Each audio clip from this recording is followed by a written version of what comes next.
이 오디오북은 실제 사연을 바탕으로 재구성된 이야기입니다. 등장하는 인물, 장소, 시간은 실제와 다를 수 있습니다. 지금부터 삶의 이야기를 시작합니다.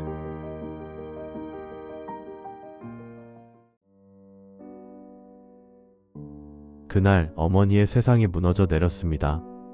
평생 모은 사업, 전세 사기로 한순간에 증발했죠. 내 전 재산이. 어머니의 절규가 아직도 귓가에 맴돕니다. 큰형은 어머니를 탓했고 형수는 외면했습니다. 모두가 포기했을 때 저는 조용히 복수의 칼을 갈았습니다. 조용하고 답답한 둘째? 아니요. 저는 어머니의 진짜 아들이었습니다.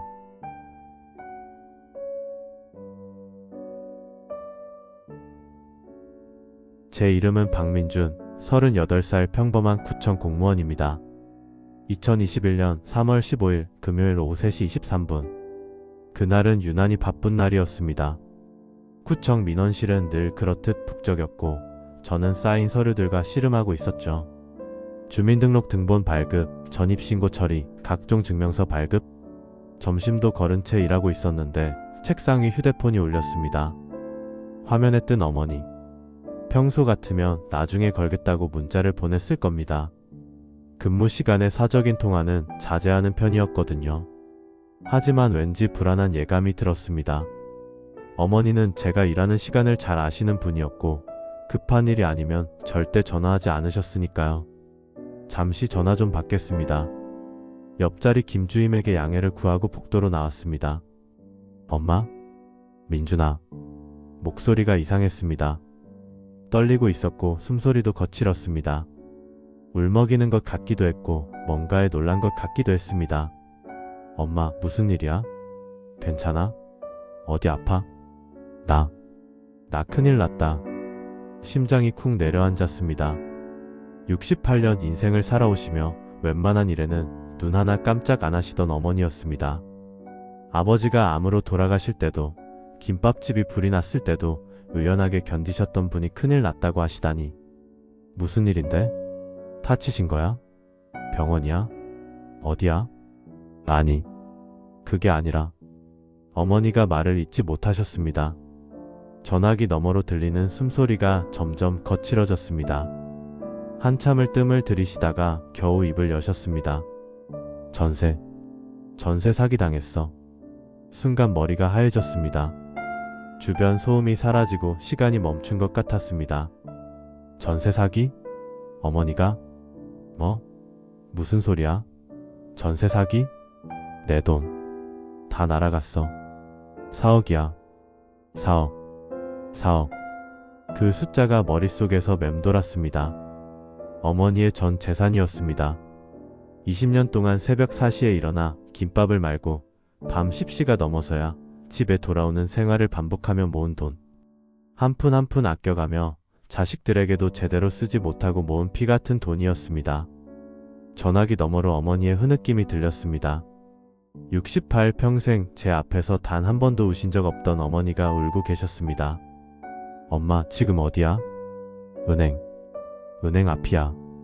국민은행 본점. 거기서 절대 움직이지 마. 내가 지금 바로 갈게. 10분이면 돼. 기다려.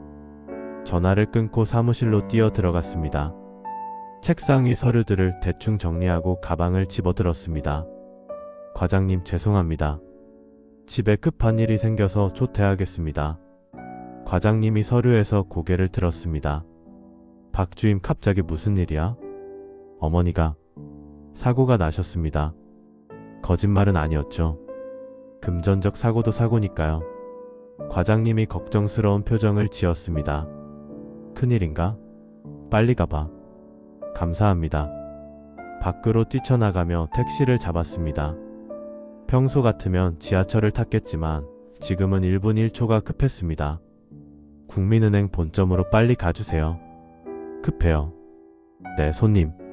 최대한 빨리 가보겠습니다. 택시 안에서 머릿속이 복잡했습니다. 어머니가 전세 사기를 당했다고? 4억이라고? 그게 어머니의 전 재산인데. 아버지가 돌아가신 건 제가 18살 때였습니다. 폐암이었죠. 공장에서 평생 일하시다가 성면에 노출되어 폐암에 걸리셨습니다. 보상금도 제대로 못 받고 돌아가셨죠. 그때부터 어머니는 혼자서 저와 형을 키우셨습니다. 작은 김밥집을 시작하신 건 아버지가 돌아가신 직후였습니다. 이순자 김밥이라는 작은 간판을 달고 시작한 가게. 처음엔 하루에 김밥 50줄도 못 팔았지만 어머니의 정성과 맛이 입소문을 타면서 동네 명물이 되었죠. 엄마, 좀 쉬어. 이제 우리도 다 컸잖아. 제가 취직하고 나서 자주 했던 말입니다. 하지만 어머니는 늘 웃으며 탑하셨죠. 괜찮아. 내 집 마련할 때까지만 더 할게. 평생 남의 집에서 살았는데 죽기 전에 내 집에서 살아봐야지. 내 집 마련. 그게 어머니의 유일한 꿈이었습니다. 평생 전셋집을 전전하며 살아온 어머니의 마지막 소원이었죠. 제2장 마이너스 무너진 꿈. 은행 앞에 도착했을 때 어머니는 입구 옆 벤치에 주저앉아 계셨습니다. 3월 중순에 쌀쌀한 바람이 불고 있었지만 어머니는 그것도 느끼지 못하는 듯 했습니다. 구부정한 등, 하얗게 센 머리, 거칠고 주름진 손. 평생 고생만 하신 우리 어머니가 거기 있었습니다. 엄마. 제가 부르자 고개를 들었습니다. 눈이 퉁퉁 부어 있었고 얼굴은 창백했습니다. 입술은 파랗게 질려 있었고 온몸이 미세하게 떨리고 있었습니다. 충격이 너무 커서 제대로 서 있지도 못하는 것 같았습니다. 민준아. 어머니의 목소리는 갈라져 있었습니다. 아마 은행 직원에게 사실을 듣고 많이 우셨나 봅니다. 괜찮아, 엄마. 내가 왔어. 이제 괜찮아. 어머니를 안아드렸습니다. 마른 몸이 나뭇가지처럼 가벼웠습니다. 그리고 바들바들 떨고 있었습니다. 추워서가 아니라 충격 때문이었겠죠. 평생 모은 돈을 한순간에 잃은 충격. 차근차근 설명해봐. 정확히 무슨 일이야? 여기서는 사람들이 쳐다봐. 맞았습니다. 지나가는 사람들이 우는 노인과 그를 안고 있는 중년 남자를 신기한 듯 쳐다보고 있었습니다. 어떤 사람은 휴대폰을 꺼내 사진을 찍으려는 것 같기도 했고요. 근처 카페로 가자. 따뜻한 거 마시면서 얘기해. 어머니를 부축해서 은행 건너편 카페로 갔습니다. 구석자리에 앉아 따뜻한 차를 주문했습니다. 유자차 드셔. 따뜻한 거 마시면 좀 진정될 거야. 어머니가 떨리는 손으로 찻잔을 들었습니다. 한 모금, 두 모금. 따뜻한 차가 목으로 넘어가자 조금 안정을 찾는 것 같았습니다. 내가 너무 어리석었어. 엄마, 차책하지 마. 먼저 무슨 일인지 차근차근 말해봐. 어머니는 가방에서 서류 뭉치를 꺼냈습니다. 전세 계약서, 등기부등본, 통장 내역서, 영수증. 떨리는 손으로 하나씩 펼쳐 보이셨습니다.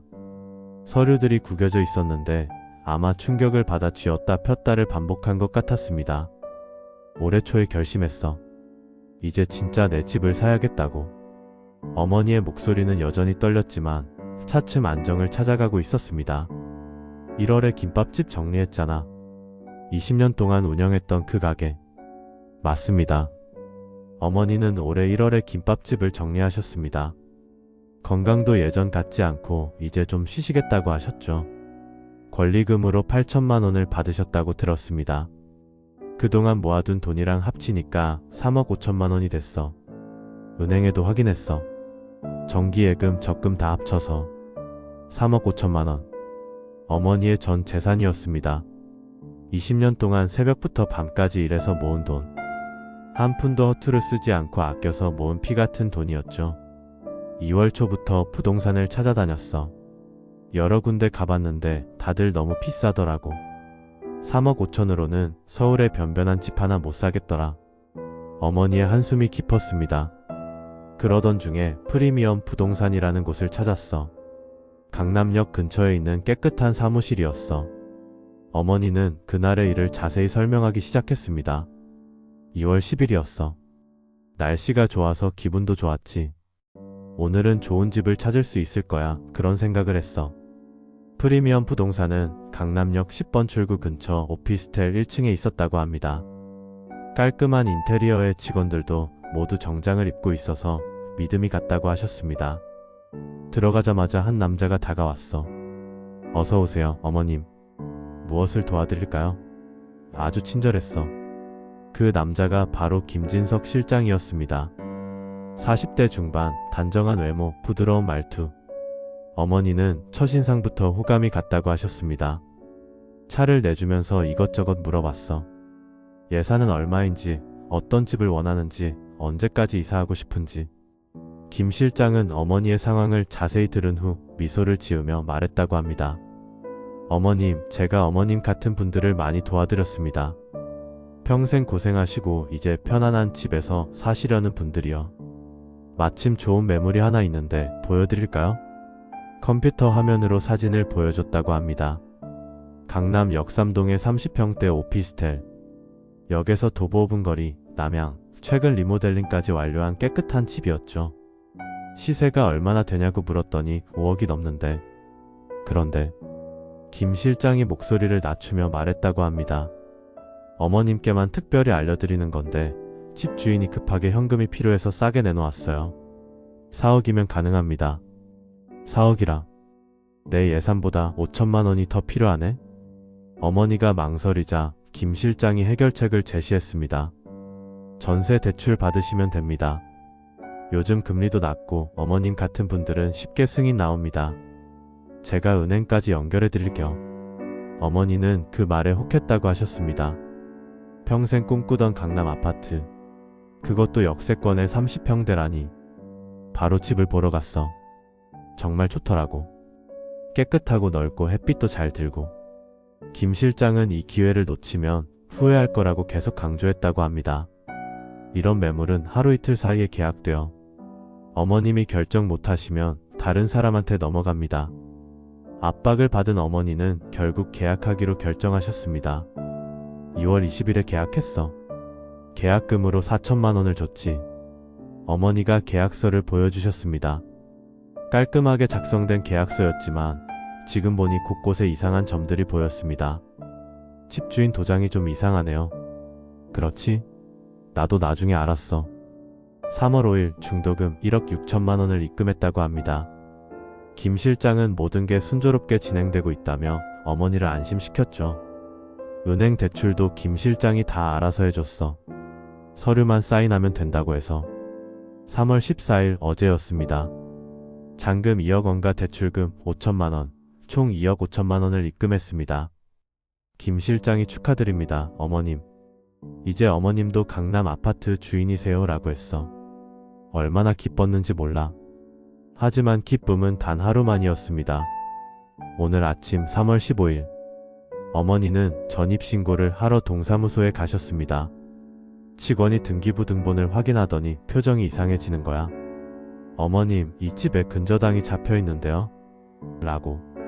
근저당 10억. 어머니가 계약하기 훨씬 전부터 설정되어 있었습니다. 그럴 리 없다고 김 실장이 깨끗한 집이라고 했다고 했더니 동사무소 직원이 더 충격적인 사실을 알려줬습니다. 집주인 이름이 달라요. 계약서에 있는 사람은 이 집 주인이 아니에요. 어머니는 그 자리에서 다리에 힘이 풀렸다고 합니다. 김 실장한테 전화했는데 없는 번호래. 부동산 사무실에 전화해도 없는 번호고. 당황한 어머니는 은행으로 달려가셨습니다.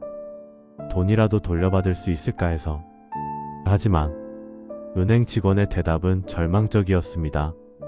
이미 다 인출됐네요. 입금하신 직후에 바로 다른 계좌로 이체됐어요. 그 계좌도 대포통장이고요. 4억. 어머니의 전 재산이 한순간에 사라진 것입니다. 경찰에 신고했어? 제가 물었습니다. 했어. 아까 경찰서 다녀왔어. 그런데 어머니의 목소리가 또다시 떨렸습니다. 이미 해외로 도피했을 가능성이 높대. 전형적인 전세 사기 수법이래. 돈 찾기는 거의 불가능하다고. 어머니를 집까지 모셔다 드렸습니다. 작은 빌라 반지하. 다음 달이면 계약이 끝나는 집이었죠. 이제 갈 곳도 없어진 겁니다. 민준아, 준수한테는 아직 말하지 마. 왜요? 형도 알아야죠. 좀 진정되면 말할게. 하지만 저는 참을 수 없었습니다. 형에게 전화했습니다. 형, 나 민준이야. 무슨 일이야? 근무 시간 아니야? 형 박준수. 40살. 대기업 부장. 연봉 1억이 넘는 성공한 사람이었죠. 엄마가 전세 사기 당했어. 뭐? 4억이야. 엄마 전 재산 다 날아갔어. 전화기 너머로 한참 침묵이 흘렀습니다. 진짜야? 방금 엄마 만나고 왔어. 완전히 무너지셨어. 아니, 어떡해. 나 진짜 답답하네. 형의 반응이 예상과 달랐습니다. 걱정보다는 짜증이 먼저였죠. 형, 지금 퇴근하고 엄마 좀 보러 와. 오늘은 좀 그래. 회식이 있어서. 회식? 엄마가 이런 일 당했는데 회식? 이미 약속된 거라.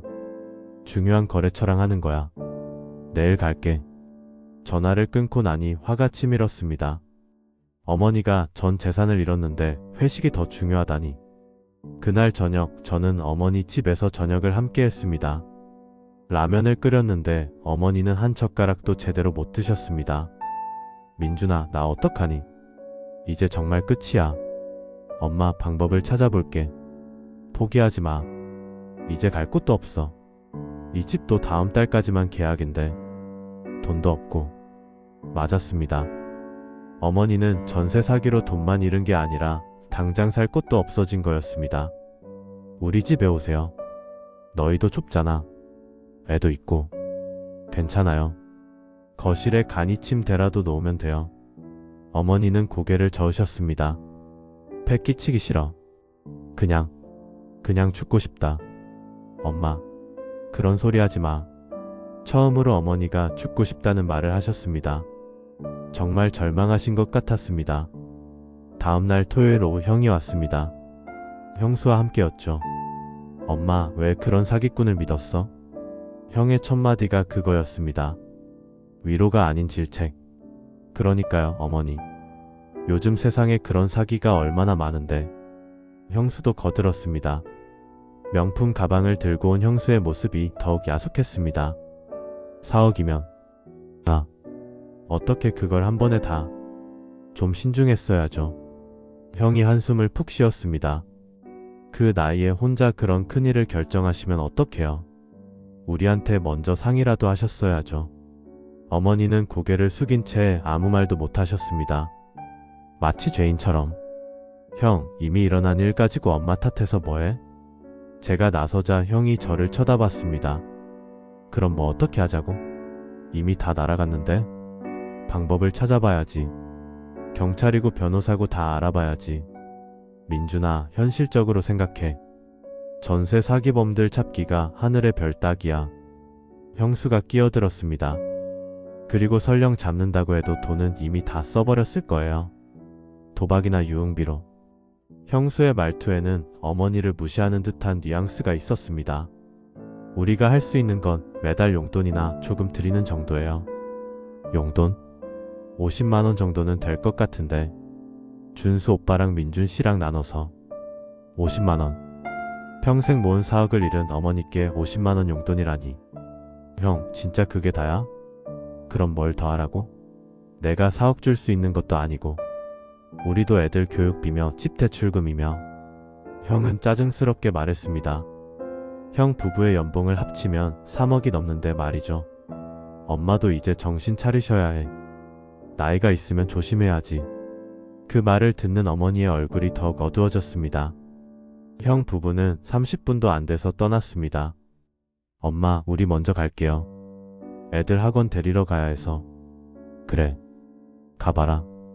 어머니는 억지로 웃으며 배웅하셨습니다. 현관문이 닫히자 어머니가 깊은 한숨을 쉬셨습니다. 내가 바보지. 준수 말이 맞아. 내가 너무 어리석었어. 엄마, 형 말 신경 쓰지 마. 형은 원래 저래. 너라도 있어서 다행이야, 민준아. 어머니의 눈에 눈물이 고였습니다. 그날 밤부터 저는 본격적인 조사를 시작했습니다. 집에 돌아와서 아내에게 상황을 설명했습니다.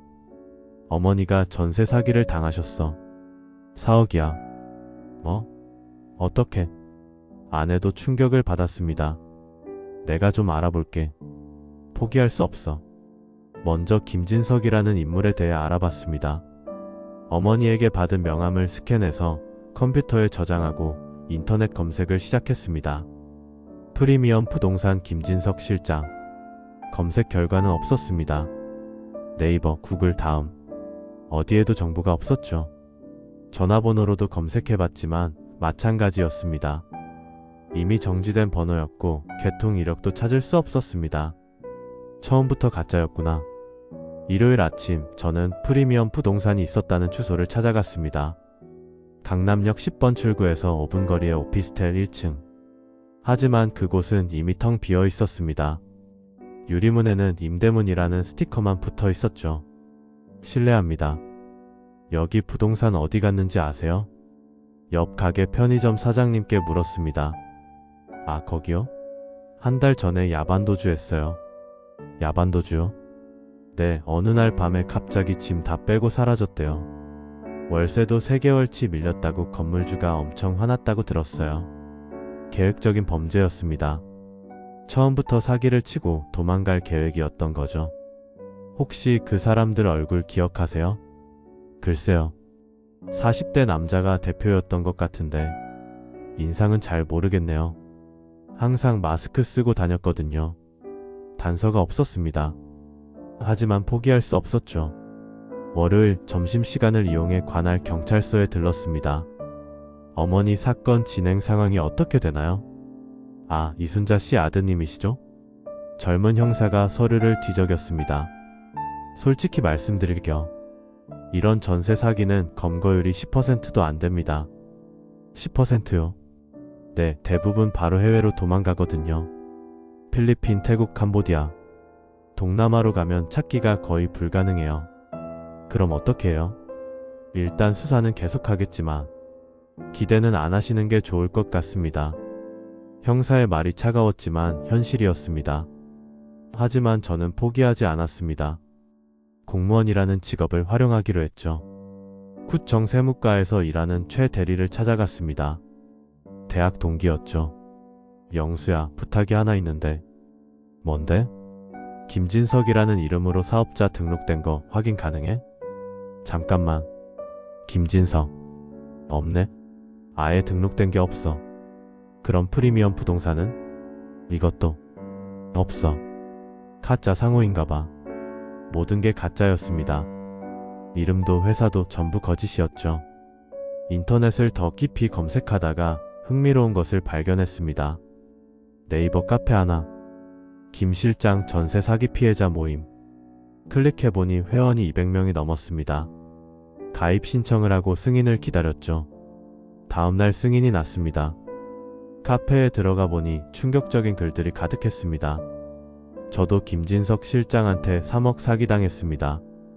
우리 부모님도 5억 날렸어요. 프리미엄 부동산 말고 다른 이름으로도 활동했대요. 피해 금액을 대충 계산해보니 100억이 넘었습니다. 피해자도 수백 명이었고요. 저는 바로 글을 올렸습니다. 안녕하세요. 저희 어머니도 4억 사기당했습니다. 68세 어머니의 전 재산이었습니다. 하지만 포기하지 않겠습니다. 저는 구청 공무원입니다. 할 수 있는 모든 방법을 동원해서 꼭 잡겠습니다. 함께 힘을 모아주세요. 반응이 즉각 왔습니다. 힘내세요. 우리도 포기하지 않고 있습니다. 정보 공유해요. 혼자서는 못 잡습니다. 내일 오프라인 모임 있는데 오실래요? 화요일 저녁 7시 강남역 근처 카페에서 피해자 모임이 있었습니다. 퇴근 후 바로 달려갔습니다. 카페 2층을 통째로 빌렸더군요. 30명 정도가 모여 있었습니다. 나이대는 다양했지만 표정은 모두 비슷했습니다. 분노와 절망이 섞인 얼굴들. 안녕하세요. 오늘 처음 오신 분들 소개부터 할게요. 모임을 주도하는 사람은 40대 남자였습니다. 저는 최영수입니다. 전직 형사였고 지금은 사립탐정 일을 하고 있습니다. 작년에 부모님이 3억 사기당하셨어요. 전직 형사라니 든든했습니다. 우리가 지금까지 파악한 정보를 공유하겠습니다. 최영수 씨가 노트북을 켰습니다. 화면에는 수많은 자료들이 정리되어 있었습니다. 김진석은 가명입니다. 실제 이름은 아직 모르고요. 조직적으로 움직입니다. 최소 5명 이상의 일당이 있는 것으로 보입니다. 화면에 CCTV 캡처 사진이 떴습니다. 이 사람이 김진석으로 추정됩니다. 40대 중반, 키 175cm 정도, 왼쪽 눈썹에 흉터가 있습니다. 어머니가 묘사한 인상착의와 일치했습니다. 수법은 동일합니다. 시세보다 싼 매물로 유인, 가짜 계약서 작성, 태포 통장으로 입금, 그리고 잠적. 돈은 어디로 갔나요? 누군가 물었습니다. 추적해본 결과 대부분 해외로 송금됐습니다. 필리핀, 태국, 베트남 등지로. 그럼 못 찾는 거 아닌가요? 그렇지 않습니다. 흥미로운 패턴을 발견했거든요. 최영수 씨가 다른 화면을 띄웠습니다. 송금 시간을 보세요. 대부분 새벽 2시에서 3시 사이입니다. 그게 왜 중요한가요? 이 시간은 필리핀 카지노가 가장 활발한 시간입니다. 아마 도박 자금으로 쓰는 것 같습니다. 온라인 도박. 그것이 실마리였습니다. 온라인 카지노는 접속 기록이 남습니다. IP 추적이 가능하다는 얘기죠. 최영수 씨의 설명이 이어졌습니다. 하지만 그러려면 해킹이 필요합니다. 불법이죠. 모두가 침묵했습니다. 제가 해보겠습니다. 제가 손을 들었습니다. 박민준 씨 위험할 수 있어요. 어머니를 위해서라면 감수하겠습니다. 좋습니다. 제가 아는 사람이 있는데 소개해드릴게요. 최영수 씨가 소개해준 사람은 그림자라는 닉네임을 쓰는 해커였습니다. 다음날 밤 압구정의 한 PC방 구석에서 그를 만났습니다. 후드를 깊이 눌러 쓴 20대 청년이었죠. 추적하려면 500만원 필요합니다. 그렇게 많이요? 위험 부담이 있으니까요. 그리고 이건 선의로 하는 겁니다. 원래는 2천만원 받아요. 500만원. 제 전 재산의 절반이었습니다. 하지만 선택의 여지가 없었죠. 알겠습니다. 해주세요. 일주일 후 그림자에게서 연락이 왔습니다. 찾았습니다. 정말요? JACKPOTKING라는 아이디로 필리핀 온라인 카지노에 접속하고 있네요. 매일 밤 수천만원씩 베팅하고 있어요. 그런데 재미있는 건 그림자가 화면을 보여줬습니다. IP 주소가 한국입니다. 한국이요? 해외 도피한 거 아니었나요? 그건 연막이었나 봅니다. 실제로는 서울에 숨어 있어요. 어디인지 알 수 있나요? 강서구 화곡동의 한 오피스텔입니다. 정확한 주소를 받아 적었습니다. 드디어 찾았습니다. 하지만 혼자 가기는 위험했습니다. 피해자 모임에 연락했습니다. 위치를 찾았습니다. 하지만 증거를 확보해야 합니다. 잠복조를 만들죠. 최영수 씨가 나섰습니다. 5명이 모였습니다. 저, 최영수 씨, 그리고 다른 피해자 3명. 우리는 교대로 오피스텔을 감시했습니다. 첫째 날 아무 일 없었습니다. 둘째 날도 마찬가지. 셋째 날 오후 3시 드디어 그가 나타났습니다. 선글라스에 마스크, 모자까지 썼지만 확실했습니다. 왼쪽 눈썹에 흉터가 보였으니까요. 사진을 찍고 뒤를 따라갔습니다. 그는 근처 스타벅스로 들어갔습니다. 창가 자리에 앉아 노트북을 켰죠. 저는 모자를 깊이 눌러 쓰고 그 카페에 들어갔습니다. 멀찍이 떨어진 자리에 앉아 그를 관찰했습니다. 노트북 화면에 카지노 사이트가 보였습니다. 역시 도박을 하고 있었습니다. 1시간쯤 지났을까요? 그의 전화가 울렸습니다. 여보세요? 네, 저 김 실장입니다. 김 실장. 맞았습니다. 네, 다음 건도 준비됐습니다. 이번엔 더 큰 건입니다. 10억짜리요. 또 다른 사기를 준비하고 있었습니다. 걱정 마세요. 이번엔 완벽합니다. 내일 만나서 자세히 얘기하죠. 내일 누군가를 만난다. 공범일 가능성이 높았습니다.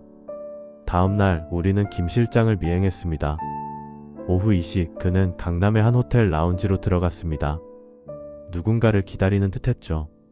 저는 최영수 씨와 함께 호텔 로비에서 대기했습니다. 10분쯤 지났을까요? 누군가 들어왔습니다. 정장을 입은 40대 남자. 당당한 걸음걸이. 왠지 낯이 익었습니다. 저 사람 어디서 봤더라? 자세히 보니 믿을 수 없었습니다.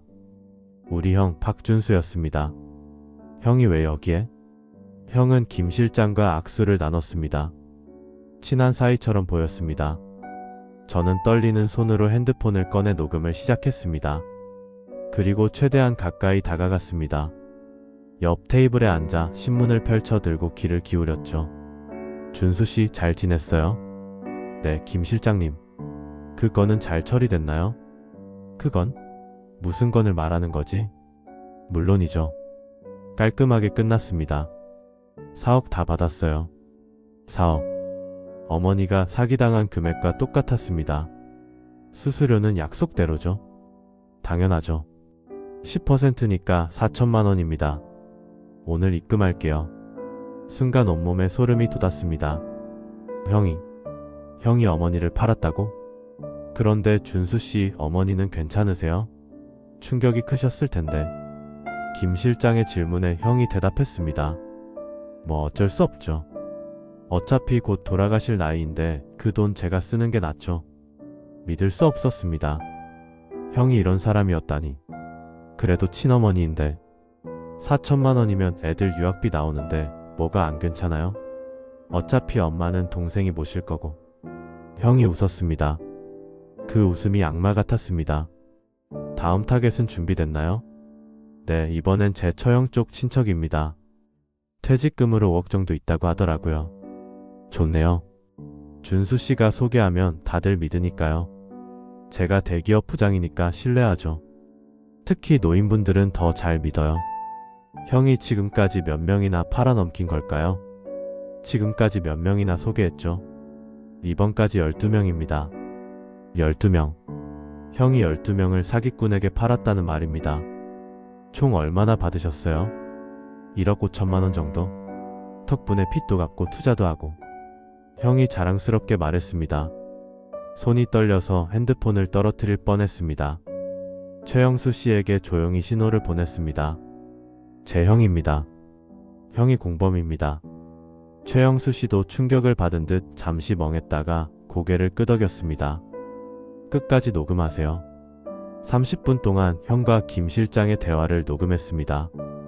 그들이 지금까지 사기친 명단, 앞으로의 계획, 돈 세탁 방법, 모든 게 적나라하게 드러났습니다. 형이 일어섰습니다. 그럼 다음 주에 또 연락드릴게요. 네, 준수 씨. 좋은 물건 있으면 언제든 연락 주세요. 좋은 물건이라니. 형에게 사람은 그저 돈벌이 수단이었던 겁니다.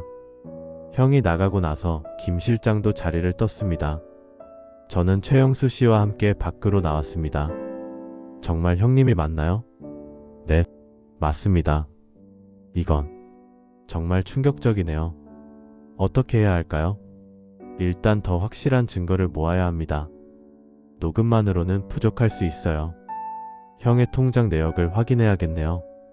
며칠 후 형이 어머니 집에 왔을 때 기회를 엿봤습니다. 엄마, 요즘 어떠세요? 그냥 그럭저럭. 너무 상심하지 마세요. 어차피 일어난 일인데. 형의 위로가 얼마나 가식적인지 이제 알았습니다. 형이 화장실에 간 사이 형의 가방을 뒤졌습니다. 핸드폰을 꺼내 재빨리 은행 앱을 확인했죠. 다행히 비밀번호는 아들 생일이었습니다. 쉽게 풀렸죠. 거래 내역을 확인하니 충격적이었습니다. 3월 15일 4천만 원 입금 마이너스, 컨설팅 수수료 2월 10일 3천만 원 입금 마이너스, 소개비 1월 5일 2,500만 원 입금 마이너스 중개 수수료. 모두 김 실장의 계좌에서 온 돈이었습니다. 사진을 찍고 형의 핸드폰을 제자리에 뒀습니다. 이제 충분한 증거가 모였습니다. 피해자 모임과 함께 작전을 짰습니다.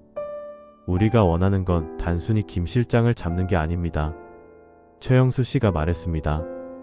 조직 전체를 무너뜨려야 합니다. 언론을 이용합시다.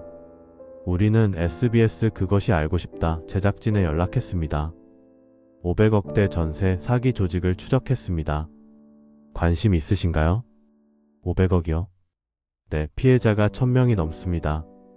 그리고 잠시 뜸을 들였습니다. 피해자 가족이 공범인 경우도 있습니다. 친아들이 어머니를 팔아넘긴 사례도 있고요. 정말입니까? 증거가 있나요? 녹음 파일과 통장 내역 모든 증거가 있습니다. 다음날 여의도 SBS 사옥에서 PD를 만났습니다. 이건 정말 충격적이네요. PD가 자료를 보며 놀랐습니다. 친아들이 어머니를 사기꾼에게 팔다니. 이건 꼭 방송해야 합니다. 방송 준비가 시작됐습니다. 하지만 그때 예상치 못한 일이 일어났습니다.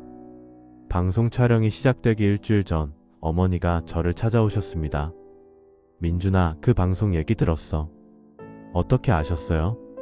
최영수 씨가 연락했더라. 준수가 연루됐다고. 어머니의 얼굴이 창백했습니다. 엄마, 형이 엄마를 팔았어요. 4천만 원 받고.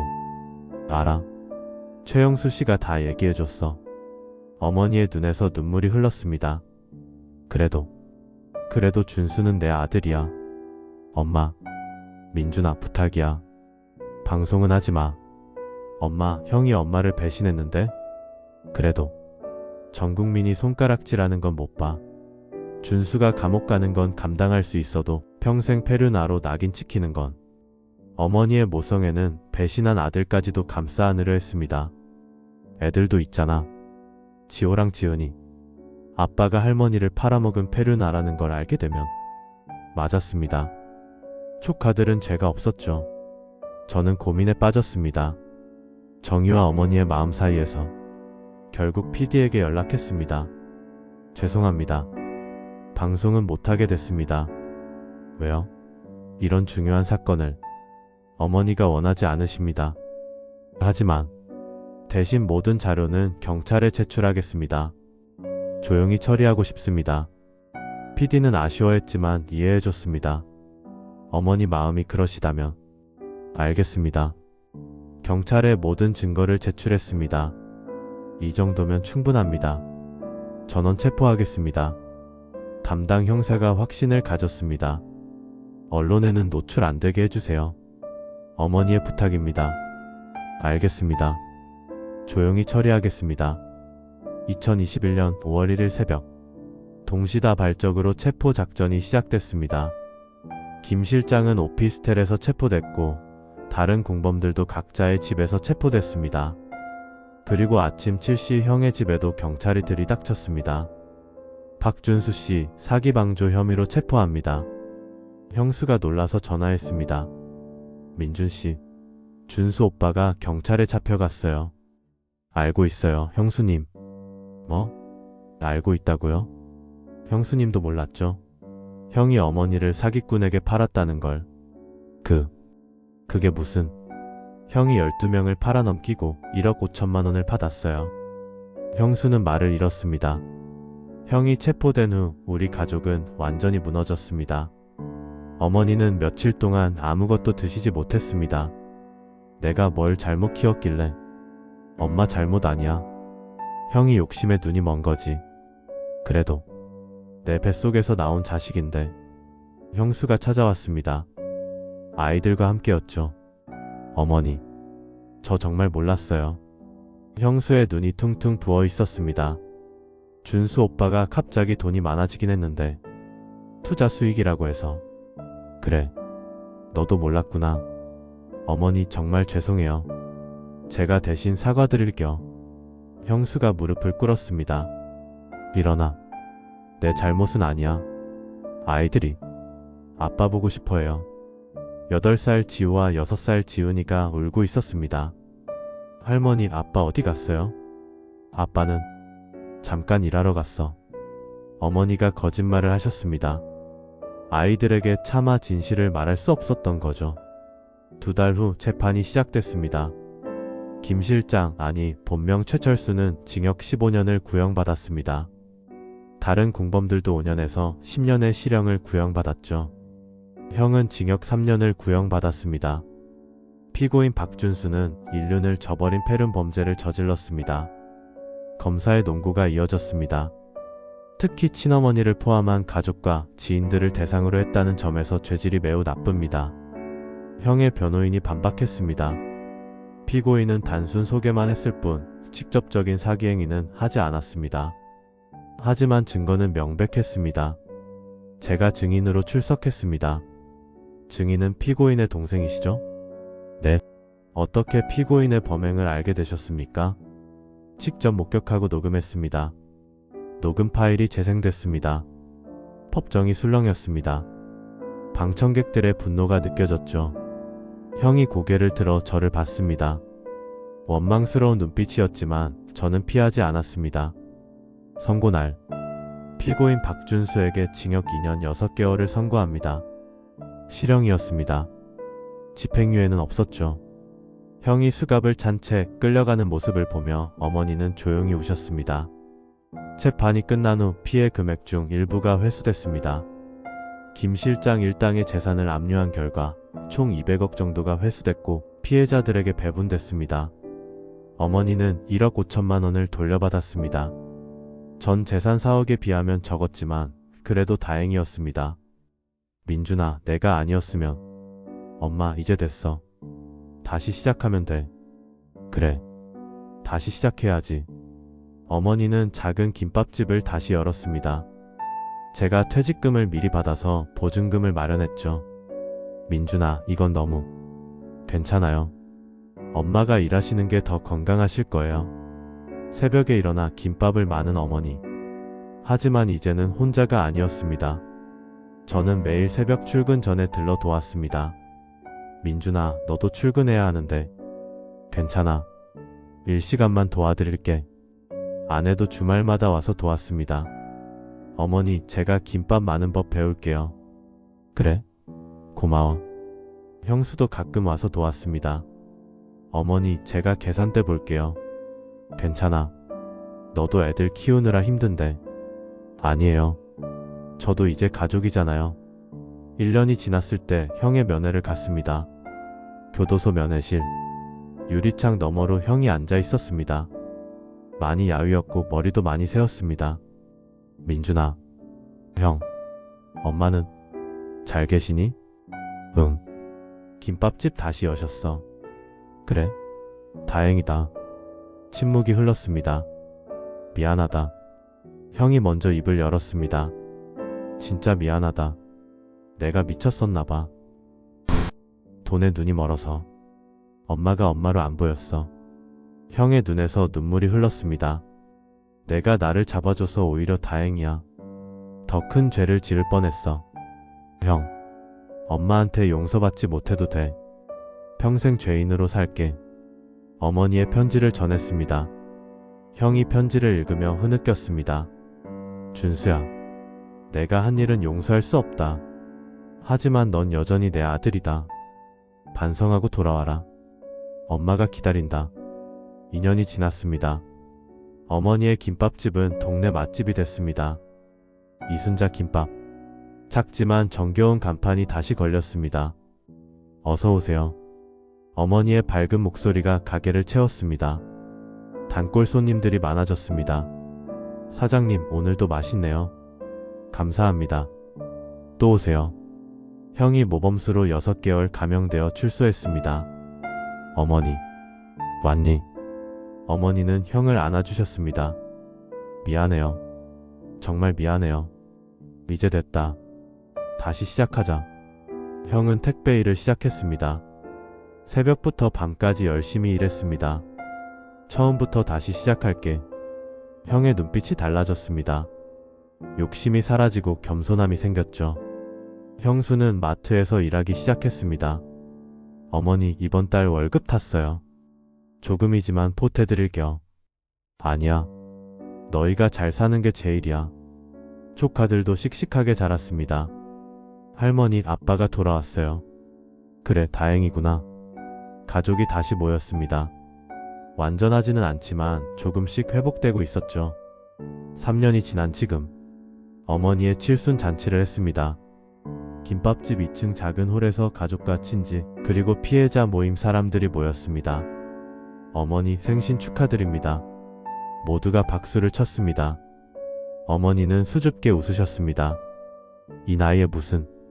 어머니가 계셔서 저희가 있는 거예요. 형이 일어나 말했습니다. 저는 평생 씻을 수 없는 죄를 지었습니다. 하지만 어머니가 용서해 주셔서 다시 일어설 수 있었습니다. 형의 눈에서 눈물이 흘렀습니다. 앞으로는 정말 잘하겠습니다. 진짜 아들이 되겠습니다. 저도 일어났습니다. 엄마, 그동안 고생 많으셨어요. 앞으로는 저희가 모실게요. 어머니가 우셨습니다. 너희들이 있어서 정말 행복해. 최영수 씨도 축하해줬습니다. 어머니 정말 대단하세요. 그 일을 겪고도 이렇게 다시 일어서시다니. 다 민준이 덕분이에요. 포기하지 않고 끝까지 싸워줘서. 그날 밤 어머니가 말씀하셨습니다. 민준아. 응, 엄마. 내가 있어서 정말 다행이야. 왜 갑자기? 그때 내가 포기하지 않았잖아. 끝까지 싸워줬잖아. 당연한 거지. 당연한 게 아니야. 넌 진짜 효자야. 처음 들어보는 말이었습니다. 늘 형이 더 잘난 줄 알았는데 이제야 진짜 아들이 누군지 아신 것 같았습니다. 오늘도 어머니는 김밥집에서 일하십니다. 칠순이 넘은 나이지만 여전히 정정하십니다. 어서 오세요. 밝은 목소리로 손님을 맞으십니다. 저는 여전히 구청에서 일합니다. 하지만 이제는 다릅니다. 매주 피해자 상담 봉사를 합니다. 희망을 잃지 마세요. 방법이 있습니다. 제 경험이 누군가에게 도움이 됩니다. 형은 택배회사에서 성실히 일합니다. 열심히 살면 언젠가 용서받겠지. 형이 스스로에게 다짐합니다. 형수와 조카들도 밝게 살아갑니다. 상처는 아물었고 가족은 더 단단해졌습니다. 돈은 잃었지만 진짜 가족을 얻었습니다. 배신과 용서를 거쳐 더 강해진 가족. 이것이 우리 가족의 이야기입니다. 평범한 사람들의 특별한 이야기. 넘어졌다가 다시 일어선 이야기. 그리고 진짜 효도가 무엇인지 보여준 이야기. 최종 메시지. 돈은 한순간에 사라질 수 있습니다. 하지만 가족의 사랑은 영원합니다. 배신의 상처도 용서로 치유됩니다. 포기하지 마세요. 당신 곁에는 진짜 가족이 있으니까요.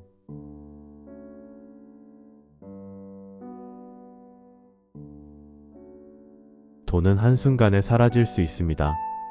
하지만 가족의 사랑은 영원합니다. 배신의 상처도 용서로 치유됩니다. 포기하지 마세요. 당신 곁에는 진짜 가족이 있으니까요. 당신의 노력을 통해 무너졌던 가족이 다시 일어설 수 있습니다. 늦지 않았습니다. 지금 바로 시작하세요. 긴 얘기를 끝까지 들어주셔서 감사드립니다.